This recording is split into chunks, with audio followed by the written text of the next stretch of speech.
A lot of heavy hitters involved in this effort to close the digital divide. We're talking professional sports teams like the Seattle Seahawks and the Kraken, and tech companies like Microsoft and Google.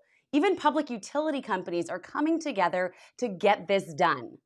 All in Washington has already raised $65 million to keep families from falling through the cracks during the COVID crisis. Now they want to raise $10 million more for students. This new initiative seeks to close the digital divide during a critical time with the school year starting at home. Because in order to go to class, you need the right tools. But guess what? 15% of kids in our state don't even have access to a computer or an iPad. So basically, they can't participate in school because they don't have a device. And 22% of kids don't have access to broadband internet. There have been many stories of parents taking their kids to libraries and coffee shop parking lots for free internet where kids do their schoolwork in the car. That is not acceptable to our Seattle tech companies. We're stepping up for this initiative.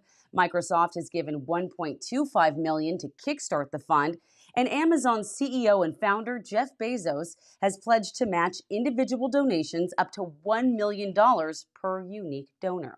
For nonprofit organizations like InvestEd, who have supported students for 60 years, this initiative is an investment in our future.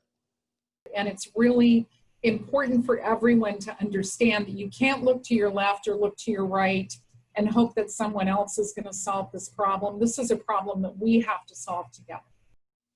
Now, to give you another idea of how donating to technology helps kids, InvestEd told me they recently granted digital books to a child with bone cancer who literally didn't have the physical strength to hold up a book.